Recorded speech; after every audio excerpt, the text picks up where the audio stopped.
સરસ્વતી નદી બની જાય. અને કપિલ દેવજી મહારાજ ત્યાંથી ગંગા સાગર સંગમ, જ્યાં દરિયાને ગંગાજી મળે છે ગંગારમાં, એના તરફ પોતે પ્રયાણ કર્યું. અને માતાજી છે એ નદી બની ગયા સરસ્વતી, જ્યાં માતૃ શ્રાદ્ધ થાય છે સિદ્ધપુરમાં. સિદ્ધપદા નામની નદી, સિદ્ધપદા એટલે સરસ્વતી, સિદ્ધપદા નામની નદી, બિંદુ સરોવર, ત્યાં માતૃ શ્રાદ્ધ થાય છે. અને ત્યાંથી પ્રભુ કપિલ દેવજી પોતાના આશ્રમ છે, હાલ પણ કપિલ આશ્રમ ત્યાં છે ગંગાસાગર સંગમે, ત્યાં પ્રભુ પોતે પધાર્યા છે. આટલી કથા કઈ થયા સદે આપણે વિરામ આપી જઈ. શ્રીમદ ભાગવતે મહાપુરાણે તૃતીય સ્કંધે કાપિલો વ્યાખ્યાને ત્રિવિંશતિરાય કૃષ્ણાય નમઃ. શ્રી ગોવર્ધનાથ કી જય, કલ્યાણ મહારાજ કી જય. ત્રીજો સ્કંદ શ્રી ઠાકોરજી ગોવર્ધનનાથજી જે પાછળ બિરાજે છે, એમનું દક્ષિણ બાહુ હતું. અને હવે આપણે સંકીર્તન કર્યા પછી જે ચતુર્થ સ્કંદ, ચોથા સ્કંદનો પ્રારંભ કરશું, એ પ્રારંભ છે ઠાકોરજીનો વામ બાહુ, ડાબો હાથ છે. એટલે આપણે ચોથા સ્કંદને પ્રારંભ કરીએ પહેલા ભાવ અને પ્રેમથી. આપ સૌ અમારા ઋષિવરીઓ સાથે સંકીર્તનમાં સંમેલિત થાવ. માણો, મેં આપને પહેલે દિવસે કહ્યું હતું, જાણવું એ જ્ઞાન અને માનવું તે ભક્તિ. ભાગવતમાં જ્ઞાન પણ છે, જાણી પણ શકાય અને માણી પણ શકાય. ગોવિંદ બોલો, હરિ ગોપાલ બોલો, ગોવિંદ બોલો, હરિ ગોપાલ બોલો, ગોવિંદ બોલો, હરિ ગોપાલ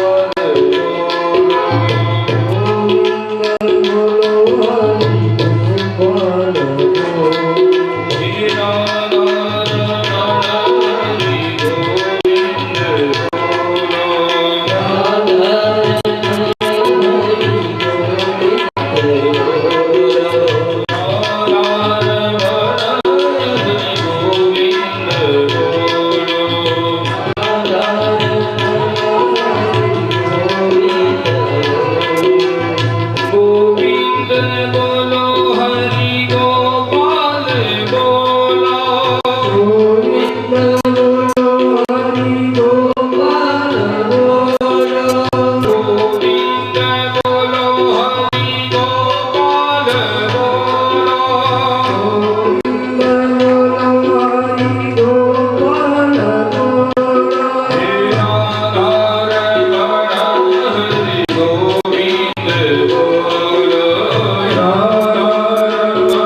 घनश्याम राधे राधे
Hare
નૃપઃ પુત્રિકા ધર્મમાશ્રિત્ય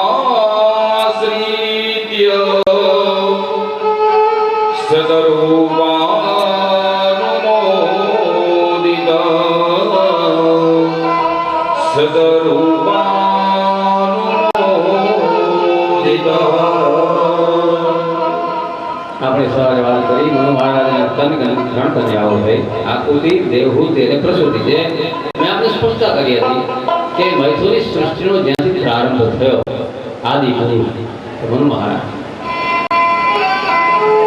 અને સદરૂપા નામના સ્ત્રી, આકૃતિ, દેવહૂતિ અને પ્રસૂતિ. એમાં દેવહૂતિની કથા અત્યારે મેં તમને કહી, કપિલ દેવજી તેનાથી થયા તે. હવે આ ત્રણ કન્યાઓમાં જે આકૃતિ નામની એક દીકરી હતી એ રુચિ નામના પ્રજાપતિને પુત્રિકા ધર્મથી આપી હતી. પુત્રિકા ધર્મ એટલે શું? એમને દીકરા હતા બે, છતાં પુત્રિકા ધર્મથી આપી. બાબતમાં મેં તમામ પ્રશ્નોના સોલ્યુશન છે, બધા જ પ્રશ્નોના સોલ્યુશન છે. કોઈ ને દીકરીઓ જ હોય, હવે તો પ્રશ્ન છે તો પણ ઘણાને 2, 4, 5 દીકરીઓ હોય, દીકરાની રાહ જોતા હોય, દીકરો ના હોય તો શું કરવું? તો ભાગવતમાં એનું પણ સોલ્યુશન છે. મનુ મહારાજના દીકરા હતા બે, છતાં એને રુચિને જે દીકરી આપી આકૃતિ નામની તે પુત્રિકા ધર્મથી આપી. પુત્રિકા ધર્મનું વર્ણન એવું છે ભાગવતમાં કે મોટી દીકરીને જ્યારે પિતા કન્યાદાન આપે ત્યારે કન્યાદાનમાં એક વિશેષ સંકલ્પ કરે. વિશેષ સંકલ્પ કે અભાદ્રકાય પ્રદાસ્યામિ તોભ્યમ કન્યામ અલંકૃતામ યસ્યામ યો જાયતે પુત્ર સમે પુત્રો ભવેદિતિ. દીકરીનો આગળ સંકલ્પ કરે કે અલંકૃત કરેલી આ દીકરી હું તમને આપું છું, અને એમનો જે પહેલો દીકરો થશે, એટલે પેલામાં દીકરી થાય તો એ નહીં, પણ જ્યારે એનો દીકરો થાય, બીજો કે ત્રીજો ગમે તો પેલા જ્યારે પણ દીકરો થાય તે દીકરો તે મારો દીકરો ગણાશે. આવો એક સંકલ્પ વિશેષમાં દીકરીને એનો પિતા કન્યાદાન વખતે આપે. એ દીકરીને ત્યાં જે દીકરો થાય, પેલો દીકરો થાય કે બીજો દીકરો થાય, એ નાનાની ગોદ આવે. નાનાનું એને ગોત્ર લાગવું પડે, એની ઓટન અટક લાગવું પડે. દીકરો જે નાના આ ભાતૃકા ધર્મ છે, એના ધર્મથી પુત્રિકા ધર્મથી પરણાવી. તેનાથી એક જોરકું જન્મ્યું. જે પુરુષ હતો તે યજ્ઞ એટલે યજ્ઞ, અને જે કન્યા હતી તે સમના વિષ્ણુના અવતાર ગણવામાં આવે છે. તો આ પ્રમાણે એનો વંશ કયો? ચોથા સ્કંદદેવ ઠાકોરજીનો આ બાહુ છે, ગોવર્ધનદાસજી. અને એમાં 4 પ્રકરણ પ્રધાન છે મુખ્ય: ધર્મ, અર્થ, કામ અને મોક્ષ. ચતુર્વેદ પુરુષાર્થમાં એ 4 પ્રકરણ બતાવ્યા.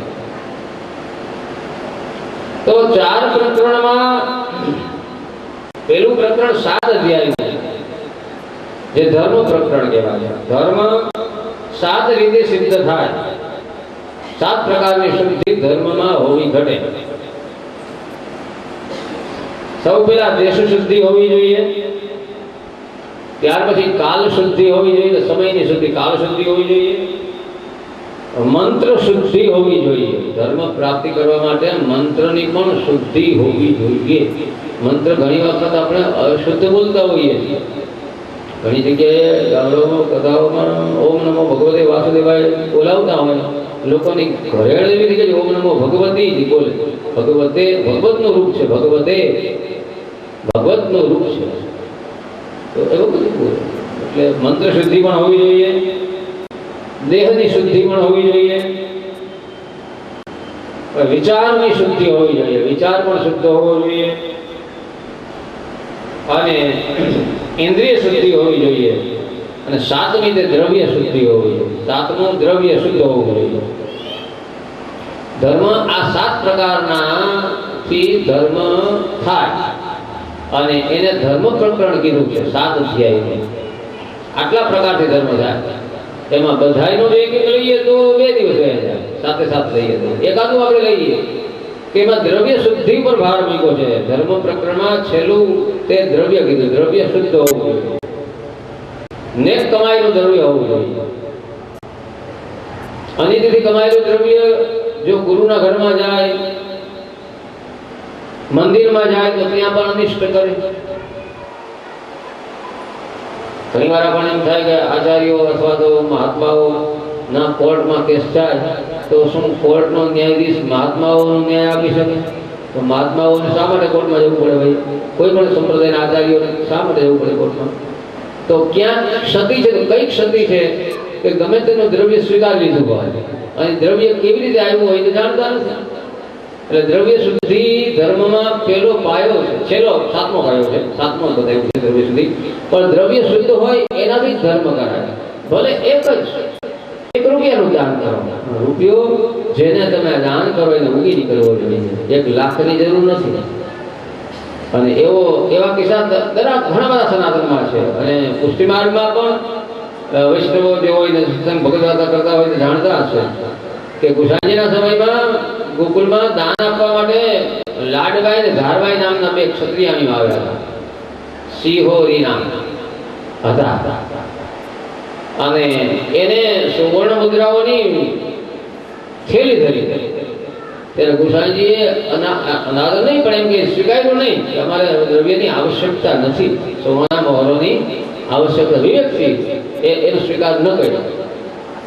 એટલે પેલી કારણ કે એક ક્ષત્રિય રાજાની રાણીઓનું દ્રવ્ય હતું અને દ્રવ્ય એ શુદ્ધ નહોતું, પ્રજાની પાસે કરના રૂપમાં લીધેલું, પ્રજાની પીડાથી પ્રાપ્ત કરેલું દ્રવ્ય એટલે ના પાડે. હવે એ જ્યારે એ બંને નિરાશ થયા પણ ગુસાઈજીની અનુપસ્થિતિમાં એમના એક અધિકારીએ કોઈ કરપ્શન કરવાનો હેતુ નહોતો, શુદ્ધ બુદ્ધિથી એમ કે ક્યારેક કામ લાગશે, શું કામ ના પાડી હશે આચાર્યશ્રી. એટલે એ સોનામોરોનો સ્વીકાર કર્યો અધિકારી. અને એ સોનામોરો પોતાને નથી જોઈતી પણ ગોકુળમાં ત્યારે મંદિરનું કામ ચાલતું હતું, એ મંદિરની છતમાં સોનામોરો નાખી દીધું. એમ કે કોઈક વખત ક્યારેક કટોકટીમાં આ સોનામોરો આપણને કામ લાગે. અધિકારી ભ્રષ્ટ નહોતો પણ એમ કે ક્યારેક કામ લાગે છતમાં એ નાખી દીધી. સમય પસાર થયો અને જ્યારે યવનોના આક્રમણ થયા મોગલોના આક્રમણમાં જ્યારે ગોકુળ ભાંગ્યું ત્યારે સૌ પેલાને ખબર ન હોય, યવન તો પેલું મંદિર જે ભાંગ્યું ને કુદરતી એ મંદિર હતું કે જે મંદિરના છતમાં સોના મોરમ નાખી હતી. ઓલા લાડભાઈ ધારભાઈ ક્ષત્રિયાની પેલા અધિકારીએ એ મંદિરને તોડ્યું, એના છતમાંથી સોના મોરો નીકળી. એટલે પેલા મુગલોને એમ થયું કે આ હિન્દુઓના બધા જ મંદિરોમાં છતમાં સોના મોરો જ નાખતા હશે, એટલે એ એકની આશાએ બાકીના બધા મંદિર તોડી નાખ્યા. ન સ્વીકાર્યું હતું. ન સ્વીકારવાનું કારણ એ હતું કે દ્રવ્ય યોગ્ય નહોતું એટલે ન સ્વીકાર્યું. અને ન સ્વીકાર્યું તો એ અધિકારી સ્વીકાર્યું, બધા મંદિર તોડે. એટલે દ્રવ્ય શુદ્ધિ હોવી જોઈએ. દ્રવ્ય શુદ્ધિ ધર્મ આ સાથે પગથિયાની આપણે ચર્ચા કરી શકીએ પણ એટલું આપણી પાસે એ સમય નથી. 7 પ્રકારની શુદ્ધિ એ ધર્મ પ્રકરણ. પછી અર્થ પ્રકરણ આવ્યું. અર્થ પ્રકરણમાં 5 અધ્યાય છે. 5 રીતે અર્થ પ્રાપ્તિ થાય ધન કમાવા. એમાં પહેલું પગથિયું છે માતા પિતાના આશીર્વાદ. કોઈ પણ નવો પ્રોજેક્ટ શરૂ કરે છોકરાઓ તો ભલે એના પિતાએ વ્યવહાર છોડી દીધો હોય, બધું સંભાળતા હોય દીકરાઓ, છતાંય મા બાપને પૂછવું જોઈએ, માતા પિતાના આશીર્વાદ લેવા જોઈએ. પ્રભુજી આપણે આ નવો પ્રોજેક્ટ કરીએ છીએ આ જગ્યાએ આ પ્રકારનો એને સમજાવવા. બીજું છે ગુરુ કૃપા, ગુરુદેવની આજ્ઞા હોવી જોઈએ. ત્રીજો છે ઉદ્યમ, પછી પ્રયત્ન હોવો જોઈએ. ચોથો છે પ્રારબ્ધ અને 5મી છે પ્રભુ કૃપા, ભગવત કૃપા. 5મો છે. 5 પ્રકારની શુદ્ધિ હોય તો અર્થ પ્રકરણ સિદ્ધ થાય. એટલે 5 અધ્યાય છે. ત્યાર પછી કામ પ્રકરણ આવે છે અને 11 અધ્યાય છે. કામ 11 જગ્યાએ રહી ગયેલો છે. 5 જ્ઞાનેન્દ્રિયો, 5 કર્મેન્દ્રિયો અને 11નું મન. 11 જગ્યાએ કામ રહી ગયેલો છે. એટલે કામ પ્રકરણ 11 અધ્યાય છે. અને છેલ્લે મોક્ષ પ્રકરણના 8 અધ્યાય છે. એટલે ભગવાનની ઠાકોરજીની પ્રકૃતિ 8 પ્રકારની છે. ભૂમિ રાપો નલો વાયુ ખમ મનો બુદ્ધિ રેવજ અહંકારમ ઇતિ યમ્મે ભિન્ના પ્રકૃતિ અષ્ટધા મે અષ્ટધા ભિન્ના પ્રકૃતિ ગીતાજીમાં ભગવાને કીધું આ મારી 8 પ્રકારની ભિન્ન પ્રકૃતિ છે. જે ભગવાન દ્વારકાધીશની 8 વરરાણીઓ છે. 8 વરરાણીઓ છે એ અષ્ટધા પ્રકૃતિ છે. ભગવાનની પ્રકૃતિ એ જ એમની વરરાણીઓ.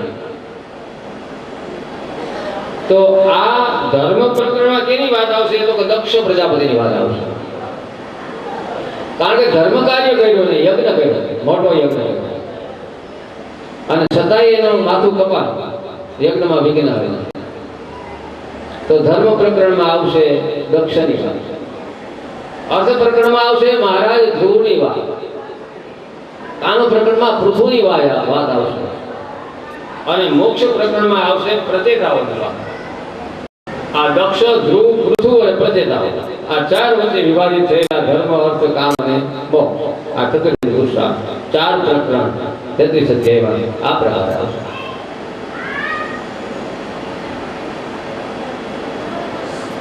તો આજે આકુલી નામના દીકરીને આપને મેં કહ્યું તેમ એક જોડકું થયું યજ્ઞનારાયણ ભગવાન અને દક્ષિણ. હવે જે 9 કન્યાઓ હતી કરદમની, એમાં કલા નામની જે કન્યા હતી તે મરીચી નામના ઋષિને આપી. મરીચી એટલે માનસિક સૃષ્ટિમાં મનમાંથી મરીચી ઉત્પન્ન કર્યા હતા બ્રહ્માજીએ તે. અને એના દીકરા થયા કશ્યપ. કશ્યપ એના દીકરા થયા. જે કશ્યપને ત્યાં મેં આપને કહ્યું એમ હિરણ્યાક્ષ ને હિરણ્યકશિપુના બધા અસુરો છે. અનસુયા નામના જે સ્ત્રી હતા, દીકરી હતા, એ એને અત્રિ નામના ઋષિને આવ્યા. અનસુયા એટલે ન વિદ્યતે અસૂયા સા અનસુયા, જેનામાં ઈર્ષા નથી એવી સ્ત્રી તે અનસુયા. અને અત્રિ એટલે 3 ગુણથી પર જે છે આવા ઋષિ તે અત્રિ. અને અત્રિ ને અનસુયાને ત્યાં 3 દેવતાઓએ જન્મ લીધો. ભગવાન વિષ્ણુના અંશથી દત્તાત્રેય મહારાજે, દુર્વાસાના અંશ અને ભગવાન શિવજીના અંશથી દુર્વાસાએ, અને બ્રહ્માજીના અંશથી સોમે. એટલે દત્તાત્રેય, દુર્વાસા અને ચંદ્ર સોમ આ બધા અત્રિના દીકરા અનસુયા થયા. અને 3 દેવતાઓએ પોતાના અંશથી અવતાર લીધો. 3 દેવતાઓને આપને કથા કહેવાનો સમય નથી, પણ 3 બાળકોને પોતાના પતિવ્રતા ધર્મથી બાળક બનાવી દીધા. 3 દેવો માગવા જ્યારે આવ્યા ભિક્ષા ત્યારે અનસુયાએ, અને ગોદમાં બેસી અને એને સ્તનપાન કરાવ્યું અને એને પોતાના આશ્રમમાં પારણા બાંધીને હિંચોડ્યા. 3 મહાદેવીઓને આવું પડ્યું ભિક્ષા માગવામાં. અહંકાર 3 જગ્યાએ અસૂયા છે. અસૂયાનો ઈર્ષા 3 જગ્યાએ છે. લક્ષ્મીમાં અસૂયા છે એટલે વિષ્ણુને મોકલ્યા.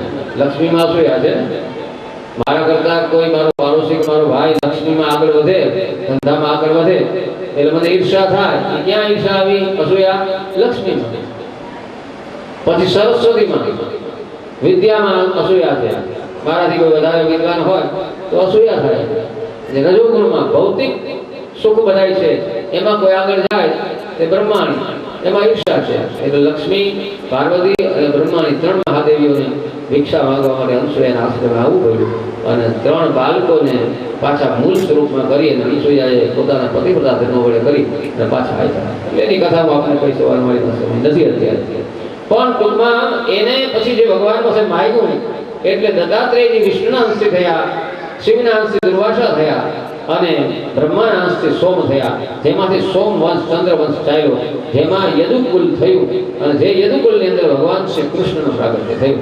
એ મૂળ એના આદિ પુરુષ તે અત્રિ ઋષિ અને અનસૂયા માતા. શ્રદ્ધા નામની જે એમની કન્યા હતી તે અંગીરા નામના ઋષિને આપીને 4 કન્યા થયા.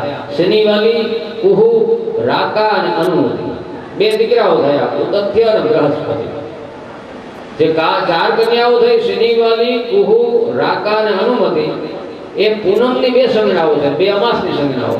જોજો આપણા ઋષિઓએ આખી આ ખગોળ, ભૂગોળ, વિજ્ઞાન, પછી બધી જે ટેકનોલોજી છે એને કેવી રીતે વણી છે શ્લોકની અંદર ને વાર્તાઓની પ્રતીકો તરીકે વણી. તો પૂનમની 2 સંજ્ઞા છે, રાકા અને અનુમતિ. રાકા કે જે પૂનમને દિવસે રાત્રે ચંદ્રોદય થાય તે રાકા, અને અનુમતિ એટલે દિવસે વહેલો ચંદ્ર જેમાં ઉગી જાય એને અનુમતિ કીધી. અમાસમાં શનિવાલી અને કુહુ કીધી. શનિવાલી એટલે અમાસને દિવસે આરંભ થાય અમાસ પર પ્રભાતમાં ચંદ્ર દેખાય એ શનિવાલી. અમાસના દિવસે થોડોક ચંદ્ર દેખાય, ધ્યાનથી જુઓ. અને કુહુ એટલે જે અમાસમાં ચંદ્ર સાવ ન દેખાય એ કુહુ. એટલે જ્યારે આ એક અમાસ હોય ને જે ચંદ્ર દેખાય ત્યારે એ એકમનો ક્ષય હોય અને સીધું ચંદ્ર દર્શન આવતું. ઓમાં એકમ આખી હોય, મૂળ ચંદ્ર હોય અને બીજે દિવસે બીજા આખી ગણતરી છે પંચાંગોની. ઘણા એમ કે 2/11 શું ને કારણ કે એક તિથિ નંબરે ને એવું કેમ કરતા રહીશો તમારે બધા? એમ કરતા નથી અમે. આજે ચંદ્ર પૃથ્વી ની ફરતો ફરે છે. પૃથ્વીનું આખું મંડળ સૌર એટલે સૂર્યને ફરતું ફરે છે. એની ગતિમાં જે ફેરફાર થાય છે ને એ ગતિના ફેરફાર પ્રમાણે પળ ઘડી ગણી અને આ તિથિનો ક્ષય ને તિથિની વૃદ્ધિ ને આ બધું એ પ્રમાણે થાય. ચંદ્ર પ્રમાણે વર્ષ છે. તો આ પ્રમાણે હવિર્ભૂ નામની કન્યા પુલસ્ત્ય નામના ઋષિને આપીના 2 દીકરા થયા, અગસ્ત્ય અને વિશ્રવા. વિશ્રવાને ઈડવિડા નામની સ્ત્રીથી કુબેરની થયા. કેસરી નામની સ્ત્રીથી રાવણ, કુંભકર્ણ અને વિભીષણ 3 દીકરા થયેલા. રાવણ બ્રહ્માજીની 4થી પેઢીએ થયો. ગતિ નામની સ્ત્રી પુલહ નામના ઋષિને આપી. ક્રિયા નામની સ્ત્રી કતુ નામના પુત્રને આપી. હવે એનો વંશ પાસે કહેતો નથી, આ તો સમય જાય છે આપણો. અરુંધતી નામ વશિષ્ઠ નામના ઋષિને આપ્યા. ચિત્તીથી અથર્વા નામના ઋષિને આપ્યા અને ખ્યાતિ નામની દીકરી ભૃગુ નામના ઋષિને આપ્યા. હવે એના સંતાનોની આપણે ચર્ચા કરીએ. તો આ દીકરીઓમાં જે દક્ષને જે કન્યા આપ્યા હતા, દક્ષ એટલે બ્રહ્માજીની માનસિક સૃષ્ટિમાં અંગૂઠામાંથી ઉત્પન્ન થયો હતો. અંગૂઠામાં દક્ષ ઉત્પન્ન થયો. અંગૂઠો છે તે કૌશલ્યનું પ્રતીક છે. સ્ટીલ વર્ક અંગૂઠાથી થાય. અંગૂઠા વિના સ્ટીલ વર્ક નથી થતી. એટલે અંગૂઠો એ દક્ષતાનું પ્રતીક છે. એટલે દક્ષની ઉત્પત્તિ આ અંગૂઠામાં જે કોષ લીધા સેલ એમાંથી દક્ષની ઉત્પત્તિ કરી બ્રહ્માજીએ. એ દક્ષને 16 કન્યાઓ હતી. 16 કન્યાઓ અને 16 કન્યાઓમાંથી એને જે પોતે કન્યાઓ આપી તે ધર્મને આપી.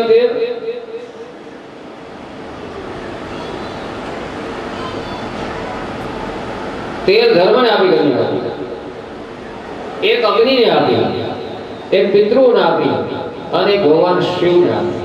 કન્યાઓના નામ છે, કન્યાઓના વંશનું પણ વર્ણન છે, સમયનો અભાવ છે. તો આવા આ જે કન્યાઓ આપી એમાં બધાના સંતાનો અને વર્ણન છે. અને ભગવાન શિવજીને જે દીકરી આપ્યા હતા એનું નામ સતી હતી. સતીને પોતાનો દેહ પોતાના પિતાના યજ્ઞમાં, દક્ષના યજ્ઞમાં બાળીને ખતમ કર્યો હતો. એટલે સતીને કોઈ સંતાન નહોતું. ભાગવતીમાં આ શિવચરિત્ર આવે છે, સંક્ષેપમાં આપણે કહી દઉં.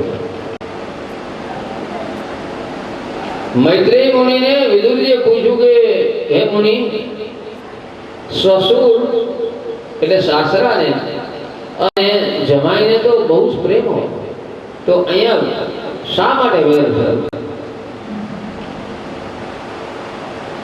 તો મૈત્રેય મુનિ કહે છે કે હે વિદુર,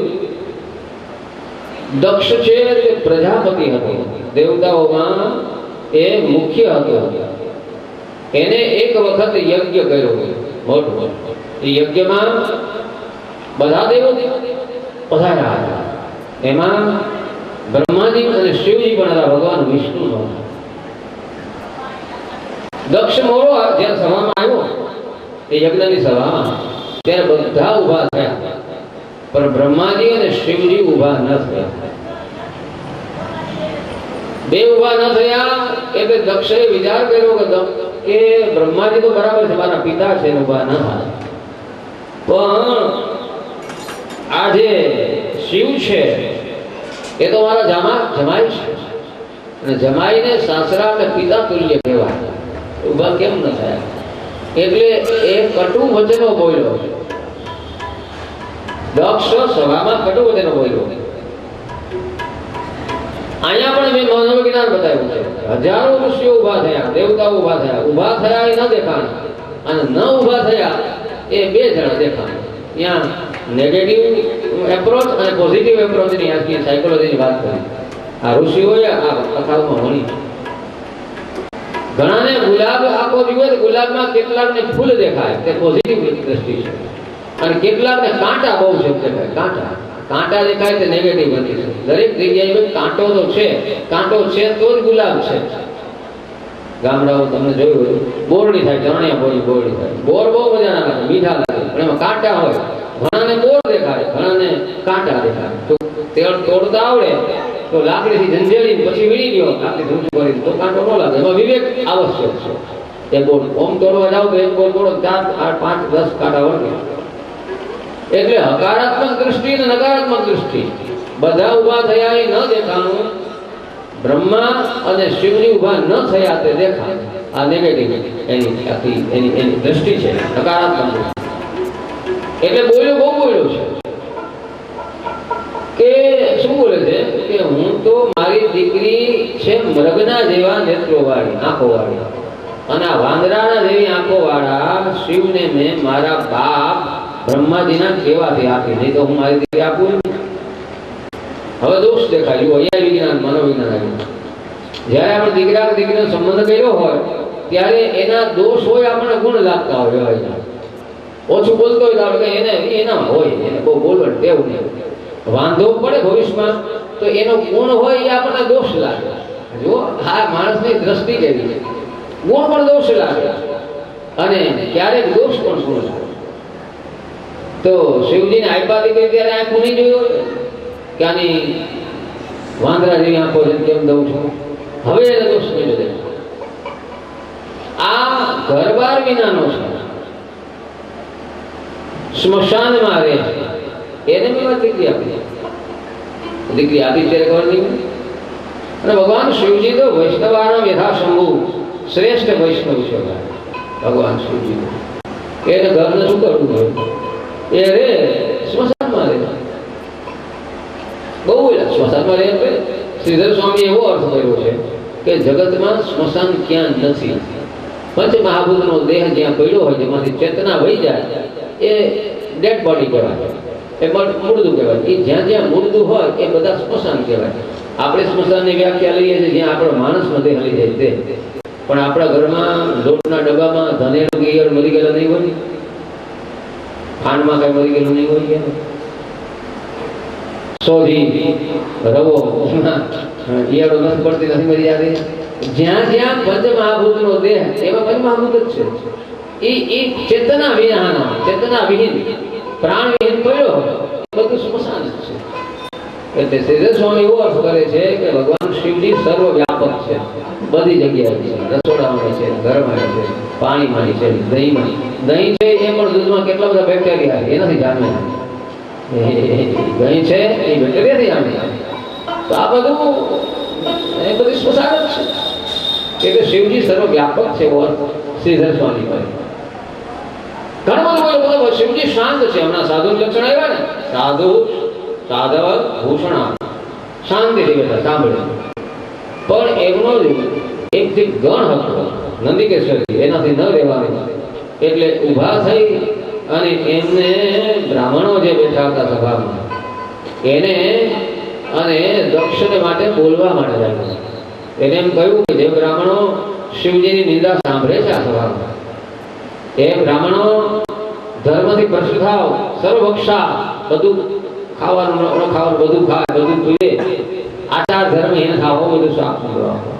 ઋષિઓમાં ભૃગુ ઋષિ ઉભા થયા. એને ભગવાન શિવજીના ગણને શ્રાપ આપ્યો. ભગવાન શિવજીને એમ થયું કે હવે તો આ વેર વધશે, આ બધા ઝઘડા ઝઘડી થશે, રહ્યા દૂષિત ચાલ કરે. જ્યાં ઝઘડો થતો હોય સ્થળ છોડીને ચાલ્યો જાય એનું નામ વૈષ્ણવ, એનું નામ શિવજી. અને શિવજીને ઝઘડો પ્રિય નથી. સમજાય છે ને, ભગવાન શિવજીને ઝઘડો કીધો. આપણે બધા ઘુંઘરા મૂકી નાખો, શ્રાવણ મહિનો કોઈને હુવા નથી દેતા. ભગવાનને એકાંત ગમે. ભગવાન શિવજી સંભળાય છે ને, સમજાય છે. મહાપ્રભુજીને એકાંત ગમે છે. જેટલા મને ખબર નથી કેટલા વૈષ્ણવો કોઈ સર્વોત્તમ પાઠ, સર્વોત્તમજીનો પાઠ કરતા હો તો અહપ્રિય કીધા છે. એક નામ અહપ્રિય 108 માં લીધેલું છે. એકાંત પ્રિય છે, એકાંત પ્રિય છે ભગવાન શિવજીને. એકાંત પ્રિય છે. આપણે નો એને સુવા દે શ્રાવણ મહિનામાં, કોઈ શું કરે? એને તો નો સુવા દે, પણ આખા આખા ગામને પાડોશને નો સુવા દે. શહેરોમાં તો બહુ સારું છે, નિયમ હોય અમુક વાગ્યા સુધીની મંજૂરી લેવી પડે પોલીસ વાળાની, બહુ સારું છે. ગામડામાં તો એ ગાંડા સૂરજ હોય શું એને પછી ઉઠવું હોય તો સવારે 11 વાગે એ કરનારા હોય, એને સુવાની ઉઠવાથી ના હોય. જેને વહેલું ઉઠવું હોય રોજ 4 વાગે એને સુવાનું હોય પાડોશ. ભગવાન શિવજીને શાંતિ ગમે છે, શાંતિ ગમે, એકાંત ગમે છે. અને એટલે જ સ્મશાનમાં ગયો, કાંઈ કોઈને ડિસ્ટર્બ તો ન કરે. એને ખબર છે બહુ બોલીએ ભગવાનને ગમે નહીં હો, બહુ બોલીએ માણસ ભગવાન શિવજીને ગમતું નથી. અને એટલે જ ભગવાન સમજે છે કે હું સ્મશાનમાં રહું તો બોલતો બંધ થાય પછી જાય લે આવે મને ડિસ્ટર્બ નહીં. સમજાય છે ને વાત? બોલતા ન લઈ જાય, બોલતો બંધ થાય પછી લઈ જાય એટલે કે વિક્ષેપ શાંત. ઘણું બધું બોલે ભગવાન ઉભા ચાલતા થઈ ગયા, સીધા નીકળી ગયા. ભગવાનને વેર તો ગમતું નથી, ભગવાન શિવજીને વેર નથી ગમતું. ત્યાં વેરનો સમન થાય. મોરનો અને સર્પને જન્મજાત વેર બે સાથે છે. કાર્તિક સ્વામીનું વાહન મોર છે અને ભગવાન શિવજીની નંદી છે અને માતાજી વાહન વાઘ છે, વાઘેશ્વરી માતાજી વાઘ હોય અને ભગવાન શિવજીને ગળે સર્પ છે, સદા સાથે વાઘ અને નંદી સાથે રહે. ભગવાન ચિતા ભસ્મ આલે બહુ ગરલ ચિતાનો ભસ્મ લગાવે શરીર આકારે. પાવડર હોય તો કદાચ વાદાવાદી થાય, હું છોકરું બે બહેનો દેરાણી વચ્ચે. ભસ્મમાં કોણ કર્યું કરે? ફૂલમાં સુગંધી ફૂલ હોય તેમ થાય ઘૂમ નાખો એક જ ફૂલ હોય તો. ભગવાન શિવજી ધતુરાનું ફૂલ હોય, ધતુરાનું કોણ દેવું? દાગીનામાં એમ થાય કે હું રાખું. દાગીનામાં ભાઈઓનો ભાગ પડે તો બધા દાગીનામાં પેલા હવે ખબર નહીં સમજુ થઈ ગયા છે. દાગીનામાં પેલા ઝઘડા થતા, દાગીનામાં નહીં.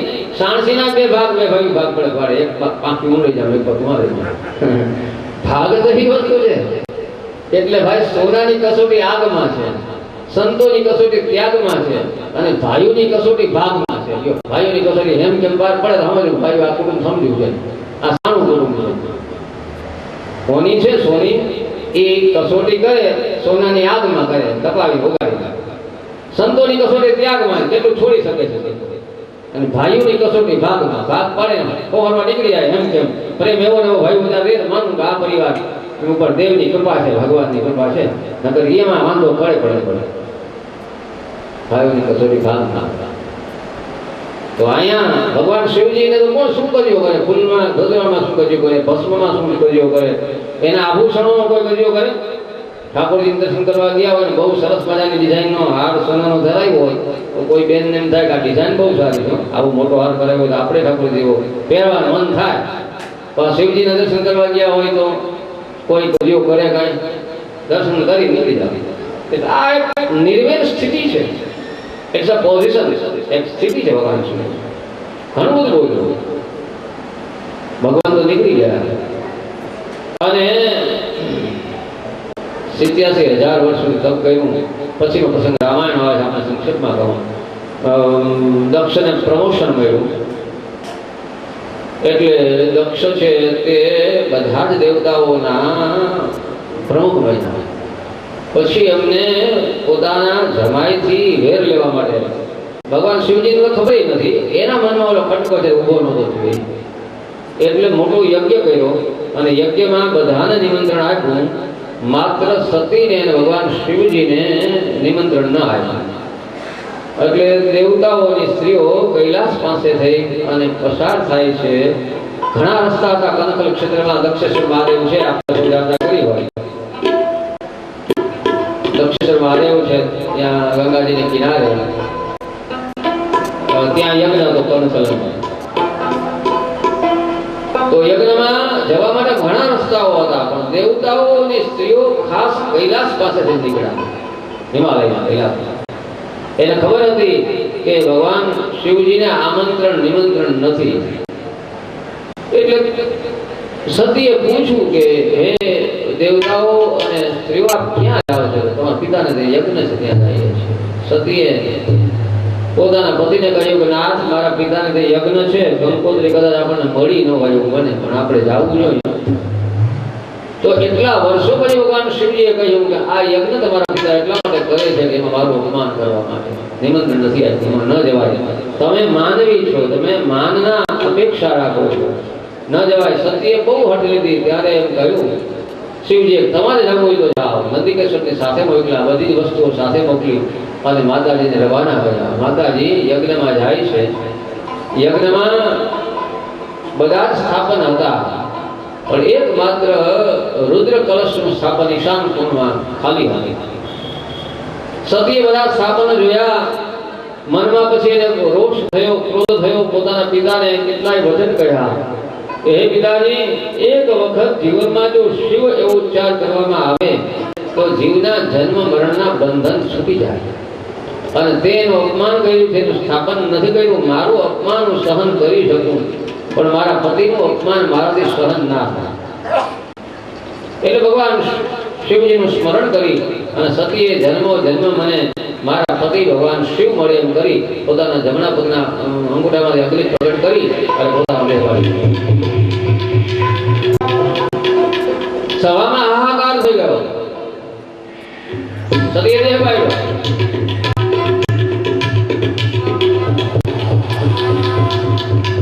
આ સમાચાર નારદજી ભગવાન શિવજીને આપ્યા. મારી માં પડી ગયા. ભગવાન શંકર की हरी ઈચ્છા, રામની ઈચ્છા, પ્રભુ એમ નહીં ચાલે. સંસારમાં જો બહુ કોમળ થશો તો લોકો ઉગાડી નાખશે, બહુ કઠણ થશો તો ફૂકી નાખશે. મધ્યમ રહો મહારાજ, દક્ષને કઈક દંડ કરો. ભગવાન શિવજીએ પોતાની જટાને વિજય કરી